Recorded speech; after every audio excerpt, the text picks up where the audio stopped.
नशे के आदी, जुराइम में मुलव्विस। एक मोबाइल फोन छीना इन्होंने, मज़ामत पर इन्होंने वहाँ एक 60 साल शख्स है, उनका इन्होंने मर्डर कर दिया। नामालूम अफराद आए कानून की गिरफ्त में। नशा कौन कौन सा करते हो? पाउडर का असला तो जिसे बोलते हैं वो अड्डे से ही खरीदा था। ये हादसा इत्तफाकी हो गया, हमें मालूम नहीं था कि ऐसा हो जाएगा। क्या कहते हैं अवाम? सजा ऐसी होनी चाहिए कि इनको आइंदा ये काम करें नहीं ना। पूरा गैंग बन के आता है, पुलिस के हवाले करते थे, वो भी छोड़ देती पैसे लेन देन करके।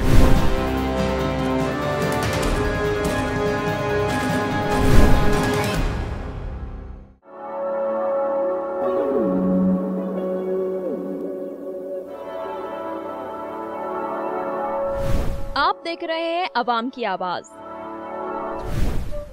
पाकिस्तान के सबसे बड़े शहर की आज बात हो ही जाए। क्या कुछ नहीं है यहाँ पर समंदर, पहाड़, बड़ी बड़ी इमारतें, पार्क्स, बाजारों में रौनक। शहर में कमाई के लातादाद मौके और बहुत कुछ, लेकिन इसी शहर में कचरे के जगह जगह ढेर, सड़कों पर लाकानूनियत, गाड़ियों और मोटरसाइकिलों की स्नैचिंग। आज के दौर में मोबाइल फोन हर घर की जरूरत बन चुका है। एक मोबाइल के जरिए पूरी दुनिया जैसे आपके हाथों में सिमट आई है। लेकिन मोबाइल फोन लूटना तो ऐसे हो चुका है जैसे किसी बाजार से एक चने का दाना उठाकर खा जाना। मज़ाहमत पर 500 के मोबाइल की खातिर कीमती जानों को जाया करने से भी दरेग नहीं किया जाता। ये सब करने वाले कौन हैं? नामालूम अफराद। ये नामालूम अफराद अक्सर ये कार्रवाइयाँ करके आराम से अपनी रोजमर्रा जिंदगी के मजे लूटते हैं। ये नामालूम अफराद कौन हैं?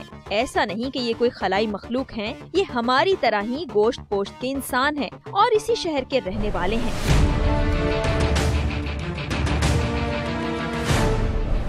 7 अक्टूबर 2016 थाना यूसुफ प्लाजा की हदूद में एक वाकया पेश आया, जहां एक गोदाम में डकैती के नतीजे में एक मासूम शख्स को जान से हाथ धोने पड़े और नामालूम अफराद के खिलाफ मुकदमा दर्ज कर लिया गया और पुलिस ने जांफशानी से काम किया। CDR रिपोर्ट निकाली गई, EMI नंबर हासिल किया गया उस मोबाइल फोन का जिसको चोरी किया गया और यूं नामालूम अफराद की गर्दन तक पुलिस के हाथ जा पहुंचे और एक पूरे गैंग को गिरफ्तार किया गया जो कि कराची में मुख्तलिफ जगहों पर होने वाली ऐसी ही डकैती की वारदातों और टारगेट किलिंग में मुलव्विस था। उनको पकड़ के यूसुफ प्लाजा ले आया गया और यहाँ पर उनसे इन्वेस्टिगेशन जारी है। कौन है ये लोग, किस तरह से ये जुराइम करते थे और कैसे ये मुनज़्ज़म गिरोह की सूरत में आगे बढ़ रहे थे और कहाँ कहाँ इन्होंने कार्रवाइयाँ की, हम जानते हैं थाने के अंदर मौजूद इन मुल्जिमान से और साथ ही साथ इन्वेस्टिगेशन ऑफिसर से। थाना यूसुफ प्लाजा की हदूद में हम दाखिल हो चुके हैं। यहीं पर उन नामालूम अफराद जिनके खिलाफ FIR दर्ज की गई थी उनको नामजद किया गया था, उनके खिलाफ कार्रवाई की गई, उनको रंगे हाथों पकड़ा भी गया और इस तरह से उनके मुतालिक पूछगछ से बहुत कुछ मालूम कर लिया गया।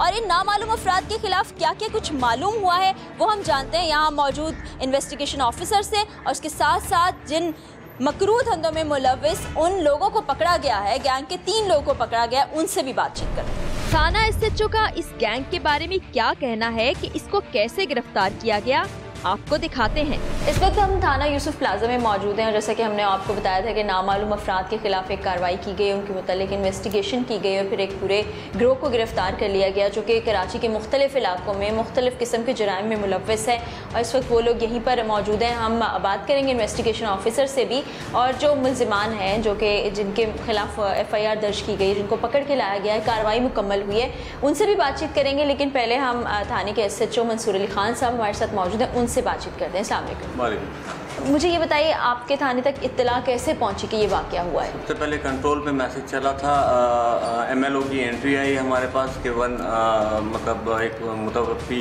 की लाश लाई गई है जो कि ब्लॉक 16 से लेकर आए हैं।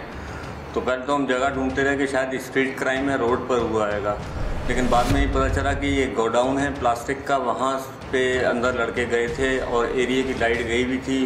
वो मौका देख के अंदर गए और वहाँ उन्होंने फायर किया। एट द स्पॉट बंदे की डेथ हुई है और वो कारखाना बंद करके डेड बॉडी अब्बासी शहीद हॉस्पिटल ले गए थे। यहाँ तक हमारे पास फर्स्ट इन्फॉर्मेशन थी। फिर ये केस रजिस्टर हुआ, मुद्दई के भांजे के आमिर नारे जो है उसका नाम, जिस मुद्दईयत में केस रजिस्टर किया गया। बस उसमें एक पॉजिटिव पॉइंट ये था कि हमारे पास वो एक मोबाइल फ़ोन छीन के ले गए थे, 6-7 हज़ार रुपये लिए थे और डिमांड करने के बाद उन्होंने कहा मेरे पास और कुछ नहीं है। ज़रा तलख करामी हुई जिस पे उन्होंने बड़े मियाँ, क्योंकि एजेड थे, जो इनकी डेथ हुई थी अहमद नारे जो, तो उन्होंने गुस्से में कहा और कुछ नहीं और है तो कपड़े ही ले जाओ मेरे, तो जिस पे उन्होंने गुस्से में आने के लड़कों ने उन पे फायर किया। चेस्ट पे एक ही गोली लगी और वो at the spot he death हुई है उनकी। बाद में हमें टेलीफोन 7 तारीख को ये वाक़या हुआ था, 14 तारीख को मॉनिटरिंग में ये पहली दफ़ा फ़ोन दोबारा से एक्टिवेट हुआ है, तो हमें सिम नंबर मिला नया 7 दिन के बाद। कितने साल से ये काम कर रहे हैं और किन किन जुराइम में मुलव्वस हैं? मैडम ये हमारा दूसरा केस है इस थाने का कि जो इस तरह की किलिंग हुई है और हमने पकड़ा है। पहला भी जो केस था वो भी हेरोइन एडिक्ट थे, जो दूसरे पकड़े हैं वो भी हेरोइन एडिक्ट हैं। और सबसे अमेजिंग बात ये है कि इनकी जो हिस्ट्री सुन के ये अंदाज़ा होता है कि ये जिस मंशियात के अड्डे पे जाते हैं, जो कि सब्ज़ी मंडी के पास वाक़ है, वहाँ पे ये मोबाइल फ़ोन भी आसानी से बेच लेते हैंगे और इनको पैसे मिल जाते हैं। वहीं से ये असला किराए पे भी मिलता है और वहाँ से ये असला ख़रीद भी लेते हैंगे।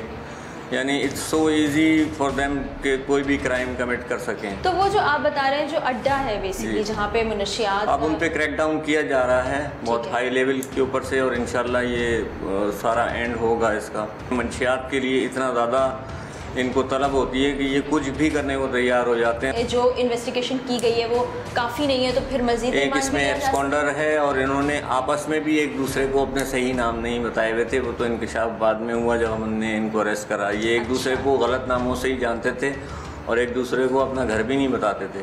ठीक है, जो इन्वेस्टिगेशन ऑफिसर हैं उनसे मज़ीद जानते हैं कि किस किस्म की कार्रवाई अभी तक मुकम्मल हुई है और क्या क्या राज उन्होंने उगले हैं जो ग्रोह के मेंबरान पकड़े गए हैं। क्योंकि जब टीम जो है बेसिकली 2 हिस्सों में काम करती है। एक टीम ऑपरेशनल काम करती है, यानी कि जब कोई FIR दर्ज कराई जाती है तो उसके बाद वहाँ से जाके मुल्ज़िमान को गिरफ़्तार करना और गिरफ़्तार करके थाने तक लाना उनकी ज़िम्मेदारी है। फिर इन्वेस्टिगेशन डिपार्टमेंट के पास ये मामला चला जाता है ताकि आगे वो मज़ीद तफ्तीश करें और जितने सबूत हैं, जितने शवाहिद हैं और जो चीज़ें उनके खिलाफ इकट्ठी की जाती हैं उनको इकट्ठा करें और फिर उनको अदालत में पेश किया जाता है। तब हम इन्वेस्टिगेशन ऑफिसर से भी बात करें। इन्वेस्टिगेशन ऑफिसर ने अब तक क्या तफ्तीश की है, ये उन्हीं की ज़बानी सुनिए। इन्वेस्टिगेशन ऑफिसर हमारे साथ मौजूद है, उनसे हम जानते हैं कि आखिर ये कार्रवाई कैसे हुई थी और किस तरह वो इस गिरोह तक पहुंचने में कामयाब हुए, क्योंकि अक्सर ऐसा होता है कि नाकामी का सामना करना पड़ जाता है। इन्वेस्टिगेशन ऑफिसर हमारे साथ मौजूद है। अस्सलाम वालेकुम। वालेकुम अस्सलाम। ये नामालूम अफराद से मालूम अफराद तक का सफ़र कैसे हुआ? ये ऐसे हुआ जी कि हमारा इलाका जो है थाना यूसुफ प्लाजा का, यहाँ हमारे इलाके में ब्लॉक 16 है, वहाँ पर एक कारखाना है गोदाम टैप प्लास्टिक का। वहाँ पर ये 5 लड़के आए, तीनों ने अंदर एंट्री डाली, 2 बार थे। इन्होंने वहाँ लेबर से छीना चपटी की, एक मोबाइल फ़ोन छीना इन्होंने और मज़ामत पर इन्होंने वहाँ एक 60 साल शख्स हैं अहमद नारेजो साहब, उनका इन्होंने मर्डर कर दिया। वहाँ से ये मोटरसाइकिलों पर बैठ के फ़रार हो गए। 3 मोटरसाइकिलें थी इनके पास। फ़रार होने के बाद FIR लॉन्च होगी नामालूम अफराद के ख़िलाफ़। इन्होंने क्या किया, डकैत पार्टी ने, कि मोबाइल फ़ोन को कहीं इस्तेमाल में किया या रख लिया, उसकी सिम निकाल के इन्होंने दूसरे फ़ोन पे रन की। तो हमने सब ने इनको उस सिम को ट्रेस किया, थाना इलाका पापोश नगर। ये लड़का एक मुखबिर ख़ास भी था हमारे साथ, वहाँ चांदनी चौक से इसको हमने पकड़ कर लाए। वो सिम फ़ोन बरामद हो गया, इसकी गिरफ्तारी डाली। फिर इसी से फ़ोन करवाया दीगर साथियों के लिए। उसने उनको फ़ोन किया, बोला यार वारदात एक करनी है और फलां जगह आप पहुँचो, मसल्ला होके आ जाओ और हमने वहाँ पे ये करना है। हमने इसको खुफिया रखा हुआ था। वो लड़के यहाँ पर हमारे पास अल मंसूरा ग्राउंड है, ये वहाँ पर अक्सर औकात बैठते हैं। अच्छा, वहाँ बैठ के प्लानिंग करते और नशा भी करते हैं। अच्छा, नशे में भी? हाँ, नशा शराब वगैरह चरस वर्क ये वो पीते, गैंग है इनका। अच्छा, ये दोनों लड़के वहाँ पर आ गए। इनको हमने वहाँ सादा लिबास में, हम अफसरान बाला हमारे जो भी, हमने इनको वहाँ से रेड हैंड पकड़ लिया और वेपन भी बरामद कर लिया और जो वारदात में इन्होंने अपनी मोटरसाइकिलें इस्तेमाल की हैं जो कि छीनी और चोरी शुदा है, असल में ये कई दफ़ा जेलों में जा चुके हैं। अच्छा, और टारगेट किलर हैं, 6 कत्लों में आगे पीछे इन्होंने। मकसद है कि अब मैंने पुलिस कंट्रोल को भी मैसेज कराया हुआ है, दीगर एजेंसियों को भी, कि इनको इंट्रोगेट किया जाए। ठीक है। अच्छा, उसके बाद इनसे हमने मोटरसाइकिलें बरामद की, वेपन बरामद किया, जिसकी FIR ये मेरे पास हैं।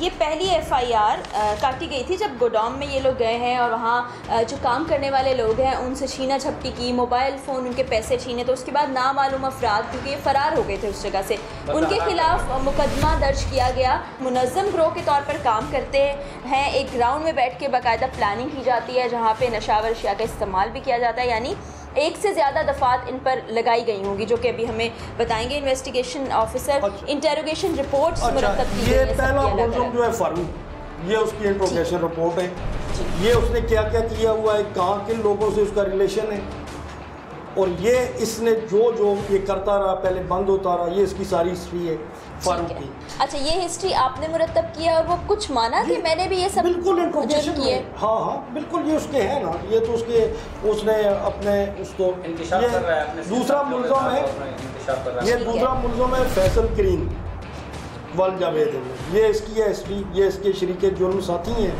और ये मुख्तलिफ थानों में CIA, SIU और मुख्तलिफ थानों में मर्डर, जलाओ गिराओ, कत्ल की वारदातों में भी मुलव्वस रहा है। और ये तीसरा मुलज़िम है अकबर अली, ये इसकी इंट्रोगेशन रिपोर्ट है, इसका भी रिकॉर्ड वैसा ही है। और रेडी ये जो है, ठीक है, ये सारा गैंग कई सालों से, फिर इसका मतलब है एक साथ ये कई सालों से जेलों से वापस आए हैं, ये जमानतें करा के वापस आए, मुकदमा जिन पे चल भी रहे हैं और सजा याफ्ता भी है। अच्छा, जैसे कि आप बता रहे हैं कि एजेंसीज़ की भी मदद आप इसमें ले रहे हैं, और मुख्तलिफ थाने जहाँ पर ये ज़ेर हिरासत भी रहे, फिर जेल भी इन्होंने काटी, तो वो सारी आपको मदद कर रही है इस केस के अंदर? बिल्कुल बिल्कुल, सारे मदद कर रहे हैं। अब जहाँ जिसका केस जिसको वांटेड होंगे वो लाजमी है, ठीक, क्योंकि पुलिस का तो काम ही है ना। पुलिस तो ज़ाहिर है ऐसे जराइम पेशा लोगों मौजूदा दौर में जो हालात आपको पता ही है, और इस पाकिस्तान के अंदर रह के, इस पाकिस्तान के अंदर तो कोई मकसद है जराइम पेशा लोगों ने जो बिलखसूस कराची के हवाले से आपको खास तौर पे जो कराची का अमन तबाह करते, जैसे आपने कहा जलाओ घेराव में, और अगर ये हम लोग ये अगर सदेबाब नहीं करेंगे तो ये तो ऐसे कार्रवाइयाँ होती रहेंगी फिर। बिल्कुल, पुलिस की बहुत अहम जिम्मेदारी है। तो इस वक्त उनको आपने रिमांड के ऊपर अपने पास थाने में रखा हुआ है, तो हम उनसे बातचीत कर सकते हैं? बिल्कुल बातचीत कर सकते हैं। कैसे हुआ खतरनाक गैंग गिरफ्तार, देखिए एक ब्रेक के बाद। नशा कौन कौन सा करते हो? हेरोइन पीते हो? असलहा कहाँ से आता है आपको? हमारा मसला तो जिसे बोलते हैं वो अड्डे से ही खरीदा था।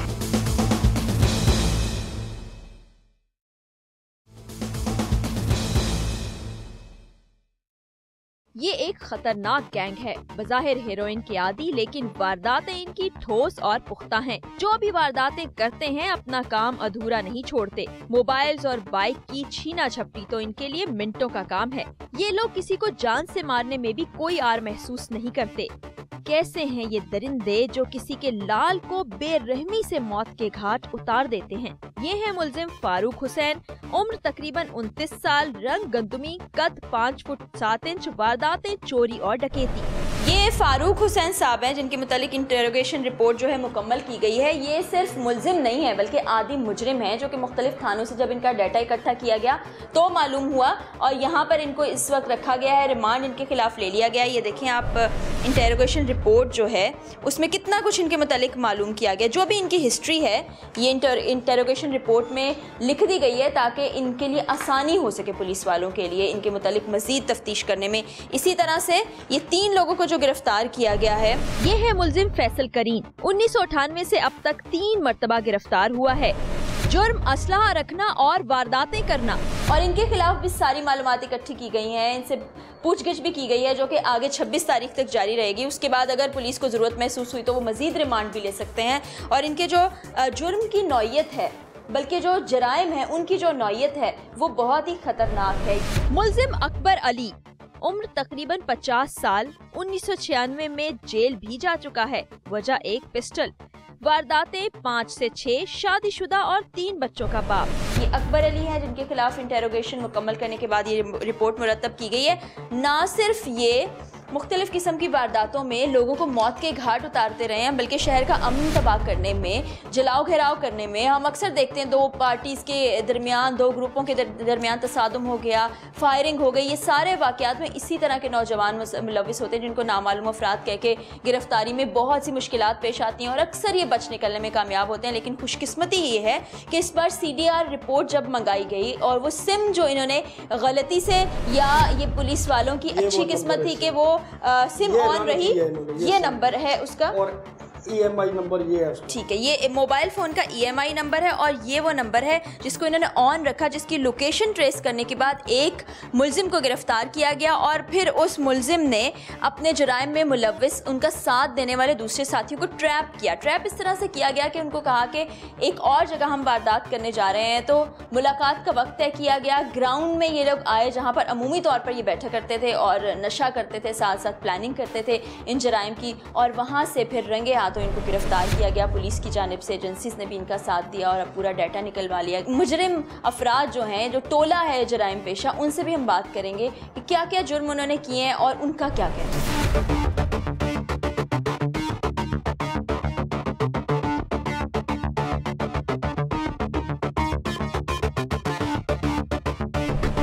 अच्छा जी, ये है फारूक हुसैन साहब, रंग गंदमी, उम्र 29 साल, कद 5 फुट 7 इंच, बाएं जानिब जख्म का निशान, मुंह पर हल्की दाढ़ी। अच्छा जी, कौन है ये साहब? ये है आप हैं? तो ये मुझे बताएं कि किस तरह से आपने ये वारदात? मैडम मैं बाहर था, मुन्ना और आसिफ अंदर गए। मुन्ना और आसिफ कौन है? जी मफरूर जो हैं। मफरूर है। और आप अंदर गए थे? नहीं, मैं बाहर था। आप बाहर थे। अंदर कौन था? मुन्ना और आसिफ। मुन्ना और आसिफ अंदर थे और उन्होंने वहाँ से छीना झपटी की, मोबाइल फ़ोन। मुझे ये बोला गया कि पैसे लेने हैं, हमें पैसे लेने जाने।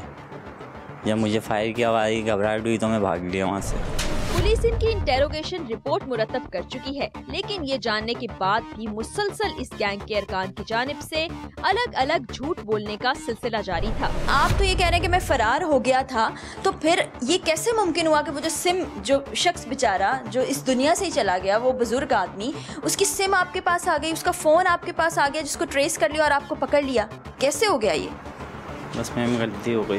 गलती होगी तो फिर तो आप उनके साथ थे ना? जी। फिर ये तो नहीं बोलो कि मैं तो वहाँ से भाग गया था, फरार हो गया था। कितने जुर्म किए आज तक? मैम सिर्फ मोबाइल ही छीने, बस मोबाइल ही छीनते रहे हो? कितने सालों से मोबाइल छीन रहे हो? सालों से नहीं मैम, 1 महीना हुआ था। 1 महीने से आपने इनके गैंग को ज्वाइन किया था? आपको पता था ये लोग क्या काम करते हैं? नहीं मैम। लेकिन जब आप कह रहे हो कि मोबाइल ही छीनते थे, तब तो पता चल गया था ना क्या काम करते हैं। नशे ने इनकी ज़हनी हालत ऐसी कर दी थी कि ये अपने खानदान, रिश्तों, इज्जत और जिल्लत के एहसास से आरी हो चुके थे। इन मुलजिमान की उम्रों में वाज़े फर्क मौजूद है। कोई 29 साल का है तो कोई 50 साल का। किसी का तजर्बा कारआमद है, किसी की जिस्मानी चुस्ती तो किसी की ज़हनी सोच और प्लानिंग का तरीका। बस मकसद एक ही है, लूट मार का बाजार गर्म करना। नशा कौन कौन सा करते हो? हेरोइन पीते हो? तो ये हेरोइन का नशा कितने सालों से कर रहे हो? मैम ये भी 3 महीने हो। 3 महीने हो गए। 3 महीने में आदी हो जाते हैं, जुर्म के भी आदी हो जाते हैं और नशे के भी आदी हो जाते हैं। पहले बंद भी रहे। पहले भी आप, इससे पहले आपकी जो रिपोर्ट हमने देखी है इंटेरोगेशन, उसमें ये लिखा गया है कि आप मुख्तलिफ जुराइम में मतलूब भी हो और पकड़े भी गए हो, जेल भी काटी है। एक दफ़ा जेल गए तो 1 दफ़ा जेल जाना काफ़ी होता है ना? कि आप उसको घर बना लेना है, हमेशा वहाँ रहना है। फिर कैसे पकड़ा गया? फिर आपने एक निशानदेही की अपने बाकी साथियों की? जी। कौन कौन पकड़े गए अब तक? मुन्ना और आसिफ फरार हैं। आप टोटल 5 लोग हैं, जिनमें से 3 पकड़े गए हैं और मुन्ना और आसिफ फरार हैं। आपका नाम क्या है? फैसल मैडम। फैसल करीना आपका नाम है। आप कब से इस गैंग के साथ हो और क्या क्या जुर्म किए हैं? मैडम 1.5 महीने से मैं मुलाकात हुई थी हमारी इनसे। 1.5 महीना हुआ था इनसे मिले थे। चलिए, मैं आपकी बात को सच तो नहीं मानूंगी, लेकिन इसी से आगे बढ़ाते हैं। 1.5 महीना हो गया था। 1.5 महीने में कितनी वारदातें? मैडम 1.5 महीने के अंदर हमने 5-6 वारदातें की। और उस वारदातों में क्या क्या जुर्म किए हैं? मैडम उन वारदातों में मोबाइल फ़ोन छीने। सिर्फ मोबाइल फ़ोन छीने? और ये जो गोली जिस तरह से मार के अहमद नारे, जो जैसे बेचारे मासूम शख्स को आपने मौत के घाट उतारा, कितने और लोगों को मारा है? नहीं मैडम, आज तक कोई ऐसा जैसे बोलते हैं इंसिडेंट नहीं हुआ। और ये अहमद नारे जो वाला जो केस है, ये पहली दफ़ा हुआ था? ये जिसे बोलते हैं ये पहली दफ़ा ही होता है। हम भी पहली दफ़ा जो मुलजिम से बात नहीं कर रहे, हमें मालूम है कि किस तरह की बातें करते हैं, तो वो तो ये तो बात आप छोड़ ही दें। असलहा कहाँ से आता है आपको? मैडम मसला तो जिसे बोलते हैं वो अड्डे से ही ख़रीदा था। कितने का मिला था? कितनी पिस्तौलें आप लोग के पास? मैडम एक ही पिस्टल था। एक पिस्टल थी। और बाइक सबके पास है? बाइक मोटरसाइकिलें जो है सबके पास है? जी मैडम। उन्हीं पे वारदातें करते थे? जी मैडम। लीगल वो मोटरसाइकिलें भी चोरी की है? नहीं मैडम। अच्छा, वो ज़ाती मोटरसाइकिल? जी मैडम। चलिए, आपका कहना है कि ज़ाती मोटरसाइकिल, आपकी इंटेरोगेशन रिपोर्ट तो कुछ और कह रही है। नहीं मैडम। गिरफ्तारी आपकी पहली दफ़ा हुई है? नहीं मैडम, मेरी गिरफ्तारी पहली दफ़ा नहीं हुई। पहली दफ़ा नहीं हुई? पहली कितनी दफ़ा गिरफ्तार हो चुकी है? मैडम मैं पहले 2-3 दफ़ा गिरफ्तार। 2-3 दफ़ा? और आप कह रहे हैं 1.5 महीने से मैं ये काम कर रहा हूँ। 1.5 महीने में ऐसा मुमकिन नहीं है कि आप 2-3 मरतबा गिरफ्तार हो गए। पहली दफ़ा कब गिरफ्तार हुए थे? मैडम पहली दफ़ा तो मैं 98 में गिरफ्तार हुआ था। 98 में? आप अंदाज़ा लगाएं, 18 साल से ये वारदातें कर रहे हैं। काम करते हुए आपको गिरफ्तार? नहीं, काम करते हुए गिरफ्तार नहीं किया गया। ये बीच का अरसा है, इस अरसे के अंदर मैं काम कर रहा था, गारमेंट्स कटिंग का काम करता हूँ। आप ये काम कर रहे थे, फिर छोड़ा, फिर गारमेंट्स का काम किया, फिर दोबारा शुरू किया? नहीं मैडम, मैं 98 के अंदर गिरफ्तार हुआ। मैं 2006 के अंदर आया। उसके बाद मैंने अपना गारमेंट्स कटिंग का काम करता था। अच्छा। गारमेंट्स कटिंग का काम बाद करता था। 2016 में कुछ ऐसा दिमाग ख़राब हुआ कि दोबारा से वही काम शुरू कर दिया? बस मैडम, अल्लाह ताला जिसे बोलते हैं माफ़ करने वाला। जराइम पेशा अफराद को क्या सजा मिलनी चाहिए, जानिए अवाम की राय इस ब्रेक के बाद। सजा ऐसी होनी चाहिए कि इनको आइंदा ये काम करें नहीं ना। अच्छा, जिन्होंने छीना था, मुझे बताया मेरे पास कोई पिस्टल वगैरह थी? पिस्टल थी, लेकिन कुछ पता नहीं चलता असली है कि नकली है। अहमद नारेजो साहब ने मजामत की, इन्होंने गोली मार दी। 500 रुपये का मोबाइल फ़ोन छीन के ले गए। ये हादसा इत्तफाकी हो गया, हमें मालूम नहीं था कि ऐसा हो जाएगा।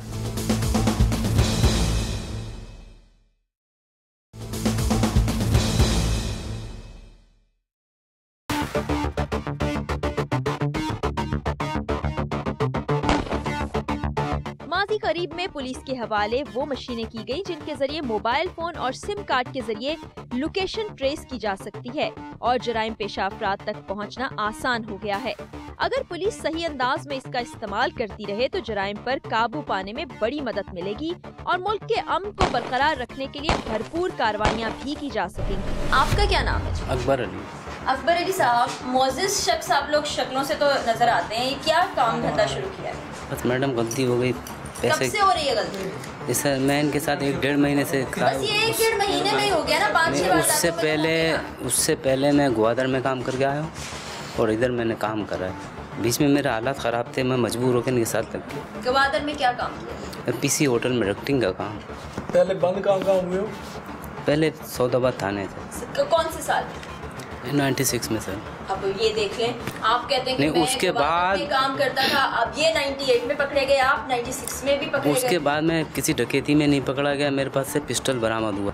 तो आपने वो पिस्टल लेके तो वारदातें करना शुरू? नहीं, वारदात कोई नहीं करी। लीगल था वो लाइसेंस? नहीं, लीगल नहीं था। और अब दोबारा से आपने इन लोगों को एक ग्रुप बनाया, ये 5 लोगों का, और 1.5 महीने पहले आपका ये कहना है, ये आपका कहना है, ये इन लोगों का कहना है, ये हम नहीं कह रहे, पुलिस भी आपको बता चुकी है और मजीद भी हम आपको बताएंगे। कितनी वारदातें की? मैडम मैंने 5-6 करेंगे। मैं मोबाइल छीने और पैसे छीने। तो ये जो इस वाक़े में जो जिस शख्स को आपने मार दिया, इससे पहले कभी नहीं आप लोगों से बोली? नहीं मैडम, हमारे से अल्लाह ना करे हमने किसी को नहीं मारा। ये हादसा इत्तफाकी हो गया, हमें मालूम नहीं था कि ऐसा हो जाएगा। और जो आपके बाकी फरार दोस्त हैं, आसिफ और मुन्नू, क्या नाम है? मुन्ना। वो उनको मैं नहीं जानता, वो इनके दोस्त है फारूक के। नहीं, तो जब आप लोग ग्रुप में काम करते हैं, एक साथ बैठ के प्लानिंग होती है, नशे करते हैं, तो उनको नहीं आप जानते? वो फर्स्ट टाइम मिले थे हमारे को, वो पहला वाक़या था जो उनसे हमारी मुलाकात। पहले आप तीनों थे और वो 2 बाद में? बाद में। आप कितने अर्से से जानते हो ये मुन्ना और आसिफ को? मैम 2 महीने से। 2 महीने से? 2 महीने में इन्होंने बता दिया 5-6 वारदातें की हैं? जी। इतनी वारदातें की हैं। और असला सब्जी मंडी से लिया था, किसने खरीदा था? जी, सबने मिलकर खरीदा था। अभी ये लोग कहाँ पर फरार हैं? पता नहीं मैम, कहाँ भागे हैं। और कौन से इलाकों में वारदातें की हैं? मुख्तलिफ लालू के, नाजमाबाद, इन जगहों। वो जगह जहाँ बैठकर ये नशा करते थे वो सिर्फ इनकी बैठक की जगह नहीं थी, बल्कि वही मुनशियात का अड्डा, चोरी का सामान बेचने की जगह, असलहे के खरीदो फरोख्त का गढ़ और इनके जराइम की प्लानिंग के लिए मिल बैठने का मकाम भी था। ये तुम लोग कहाँ प्रोग्राम बनाते थे ये बैठ के वारदातों का? सर अड्डे पे। कौन से अड्डे पे? ये सब्जी मंडी। सब्जी। अच्छा, ये जो अहमद नारेजो साहब को जिस दिन मारा है, उस दिन प्रोग्राम कहाँ बनाया था? सर वहीं से ही निकले थे। वहीं से निकले, किस चीज़ पे निकले थे? बाइक पे। बाइक पे। ये बाइकें आपकी अपनी है चोरी की? जी ये मुन्ना आसिफ की थी बाइक। एक बात बताओ, जब कोई शख्स मोबाइल नहीं देता था तो क्या करते? प्यार से छोड़ के चले जाते थे उसे? जी मैं आज तक कभी ऐसा वाक़या नहीं हुआ। ऐसा वाक़या नहीं हुआ? हाँ, उसको गोली मार देते थे ना? नहीं मैं। यही तरीकाकार होता ना, जितने भी लोग हैं उनका यही तरीकाकार होता है। मोटर बाइक्स पे आते हैं, कभी टांग में गोली मार देते हैं, कभी हाथ पे मार देते हैं, अपना मकसद पूरा करके जाते हैं, खौफजदा करके, हिरासमेंट करके उसको ले जाते हैं, वारदात कामयाब करते हैं। अब ये इस केस में यही हुआ है। ये देखें ना, इस केस में अहमद नारेजो साहब ने मज़ामत की, इन्होंने गोली मार दी, 500 रुपये का मोबाइल फ़ोन छीन के ले गए, उसके खातिर उसकी जान ले ली और एंड में पकड़े भी गए। ये देखो ना, इन्होंने अब इनमें इतनी अकल नहीं थी, ये नशे के आदी हैं, इनमें इतनी अकल नहीं थी कि उस मोबाइल में सिम ना डालें। इन्होंने उसकी सिम निकाल के फेंक दी, अपनी सिम डाल ली, अपनी सिम डाली, उससे डेटा आ गया पूरा। जब डेटा आया तो यहाँ पूरी टीम तश्कील दी गई, उसमें ये पकड़े गए। एक वारदात कर लेते थे, उसके बाद सबके हिस्से में क्या पैसे आते थे? फी बंदे के हिस्से में 1000 रुपये, 1200 रुपये, 1500 रुपये। माफ, 1000 रुपये की खातिर आप अपनी जान को भी रिस्क में डाल देते, दूसरे लोगों की जाने भी लेते? नहीं, हमने मैडम जान इससे बेहतर आप मजदूरी कर लें, किसी ढाबे पे चाय बनाना शुरू कर दें तो इससे ज़्यादा पैसे कमा लेंगे। फैसल साहब, ये आप बताएं कि जब आप वारदात करते हैं तो उसके बाद डिस्ट्रीब्यूशन कहाँ पर करते हो जाके, किस जगह बैठ के? पैसा, मोबाइल फ़ोन जो अड्डे पर ही। अच्छा, डिस्ट्रीब्यूशन होती किस तरह से? सारे मोबाइल फ़ोन बेच दिए जाते हैं? जी मैडम। कहाँ बेचते हैं? अड्डे पर ही बिक जाते हैं। कौन लोग? अड्डे वाले ले लेते हैं। अड्डे का मतलब ये जहाँ मनशियात के खरीदते हैं, अच्छा। वहाँ इनके ग्राहक भी खड़े हुए होते हैं, वहाँ इनसे मोबाइल फ़ोन ख़रीद लेते हैं, यानी उन्हीं पैसों से फिर ये नशा करते हैं, उन सबको मालूम है असला एमिनेशन खरीदते हैं, वारदातें करते हैं। अकबर अली साहब, आप ये बताएं कि आपके कितने बच्चे हैं? 3 बच्चे। 3 बेटियां हैं ना आपकी, और आपकी उम्र भी 50 साल है जी। तो ये काम से आप तौबा तैब क्यों नहीं कर रहे हैं? बस सर इंशाल्लाह। आप बेटियों के बाप है ना, और जिसको मारा है आपने उसकी भी कोई औलाद होगी। जी सर। मलीर में आप कब बंद हुए थे? मलीर थाने में? मलीर में नहीं सर, मॉडल में। साल बताओ। 99। अच्छा, और अल्फला में कब पकड़े गए थे? 14 में। 2014 में। वहाँ भी आपसे वेपन बरामद हुआ? नहीं सर। डकैती में वेपन किसी और के बाद बरामद हुआ था, उसमें लेकिन गैंग था ना, गैंग ग्रुप पकड़ा गया था ना आपका? जी सर। ये देखें कि ये बढ़ते जा रहे हैं जुराइम, और ये सुन के तो और ज़्यादा अफसोस बढ़ गया है कि जब पैसे बांटे जाते थे, हिस्सा बखरा किया जाता था, तो हज़ार रुपए इनके हिस्से में आते थे। 1000 रुपया कमाना कोई बड़ी बात नहीं। ये मेहनत मजदूरी करने वाले जितने लोग हैं, मैं उनको सलाम पेश करती हूँ कि वो दिन रात अपना खून पसीना बहाकर हक हलाल की कमाई खाते हैं और किसी को कोई नुकसान नहीं पहुँचाते, और रात में बहुत सुकून की नींद सोते हैं, और माशरे में उनकी और उनके ख़ानदान की इज्जत भी होती है। दौलत हर चीज़ नहीं होती। ये आप देखिए कि ये वो पिस्टल है जो कि वारदात में इस्तेमाल की गई, जिससे अहमद नारेजो बेचारा मासूम इंसान जो अपना फ़ोन नहीं दे रहा था, उसको मार दिया गया। ये वो पिस्टल बरामद हुई, ये फ़ोन इनसे बरामद हुए हैं, और ये है वो फ़ोन जिसके ज़रिए से इन लोगों को गिरफ़्तार किया गया। इन्होंने अहमद नारेजो साहब का फ़ोन तो उसमें कोई और सिम डाल ली और उनकी सिम को इसमें डाल के इस्तेमाल करना शुरू कर दिया। इसके ज़रिए से लोकेशन को ट्रेस किया गया, और ये है वो जुर्म का सबूत, और ये है वो रास्ता जिसके ज़रिए से इन जराइम पेशा अफराद तक पहुंचा गया। और अब आगे इंशाल्लाह इनको इनके जराइम की सज़ा दी जाएगी, और पुलिस ने ये बहुत अच्छा कारनामा अंजाम दिया है। और इसी तरह अगर एफिशिएंसी से पुलिस काम करती रहे और इस तरह के गिरोहों को गिरफ़्तार करते रहे, तो एक दिन ऐसा यकीनन आएगा जब हमारे पाकिस्तान से, ख़ास तौर से कराची से, इस तरह के जराइम पेशा गिरोहों का, डकैत गिरोहों का ख़ात्मा हो जाएगा।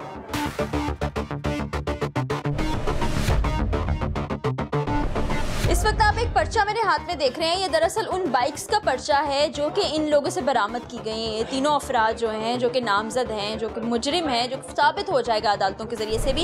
ये नंबर है KIL 8906, और ये है ये बाइक KIL 8906, और ये 23 अगस्त 2016 को शारा फैसल पर इस बाइक की गुमशुदगी का इंदराज किया गया था। FIR कटवाई गई थी, और ये इस कार्रवाई के बाद पकड़ी गई है, और इन लोगों से ही पकड़ी गई है। उसके बाद ये दूसरी है KGJ 1282, जो कि ये बाइक है KGJ 1282, और इसका मुकदमा जो है 25 सितंबर 2016 को गुलशन इकबाल थाने में दर्ज किया गया था। ये कार्रवाई के दौरान जब इनको पकड़ा गया और इन्वेस्टिगेशन के बाद ये मालूम हुआ। और ये तीसरी बाइक KFI 6569, ये है ये बाइक, इसके मुतालिक अभी तक मालूम नहीं हुआ कि कहाँ से इसको छीना गया और किस इलाके में इसके खिलाफ मुकदमा दर्ज है, लेकिन ये भी बहुत जल्द मालूम कर लिया जाएगा। इनके ऊपर जाली नंबर प्लेट्स लगाई गई थी, यानी ओरिजिनल नंबर हटा के जाली नंबर प्लेट्स लगा दी गई थी, लेकिन चेसिस नंबर जो कि कंपनी की जानिब से कुंदा किया जाता है, उसको नक्श कर दिया जाता है इस तरह से कि उसको मिटाया नहीं जा सकता, हटाया नहीं जा सकता, उसके ज़रिए से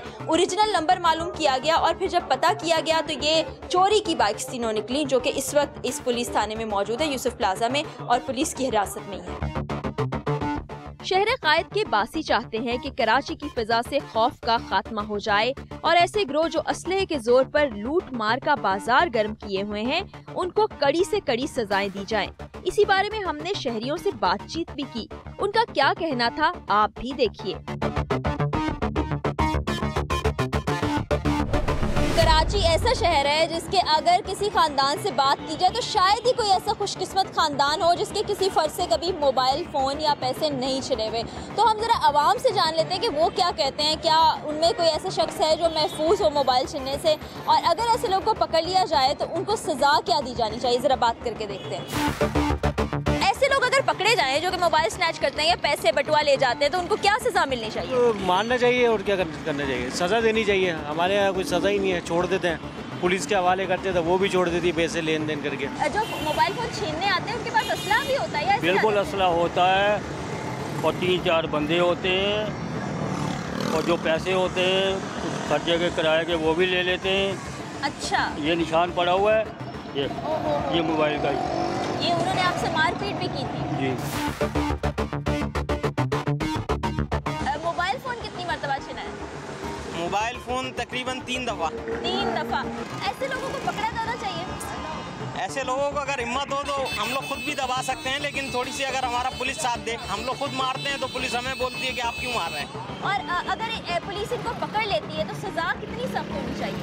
सज़ा ऐसी होनी चाहिए कि इनको आइंदा ये काम करें नहीं ना, ताहयात इनको कोई ऐसी सज़ा दी जाए, नहीं तो दोबारा निकल के करते हैं ये फिर वही काम करते हैं, दोबारा यही काम। मुझे सिर्फ आपसे ये जानना है कि मोबाइल फ़ोन आपका कभी छिना है कराची में रहते हुए? नहीं छिना। ये खुशकिस्मत आदमी है। आपका फ़ोन छिना है कभी? एक दफ़ा छिना। एक दफ़ा छिना है। कहाँ से छिना है? वो उधर गुलशन इकबाल से छिना था। वीरान था या ऐसा रश वाला इलाका था? नहीं, वीरान ही था, वो रेलवे लाइन के साथ जो सर्कुलर नहीं चलती थी। आप इर्द गिर्द तो देखते होंगे बहुत से लोग के मोबाइल फ़ोन छीनते हैं रोज़, खानदान में, दोस्तों में कोई तो ऐसे होंगे लोग। मेरा भी एक आध दफ़ा छिन चुका है, बलोच कॉलोनी में छिना था। ठीक है। तो कुछ भी नहीं हुआ, FIR दर्ज करा दी, सिम जाके निकलवा ली, सिम बंद करा दी। ठीक है। और कुछ नहीं हुआ इसके बाद। ऐसे लोगों को अगर पकड़ लेती है पुलिस तो सज़ा क्या होनी चाहिए?